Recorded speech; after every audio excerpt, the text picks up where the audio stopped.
AC truck नहीं, AC truck की जो केबिन है हमने वो एसी करने को मैंडेटरी किया।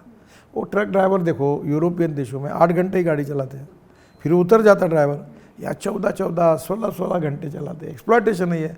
दूसरी बात, उससे एक्सीडेंट होते हैं। दूसरी बात, 47 डिग्री टेम्परेचर है और वो विदाउट एसी जा रहा है।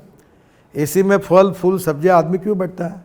क्योंकि आदमी को प्रसन्नता रहती है, तकलीफ नहीं होती।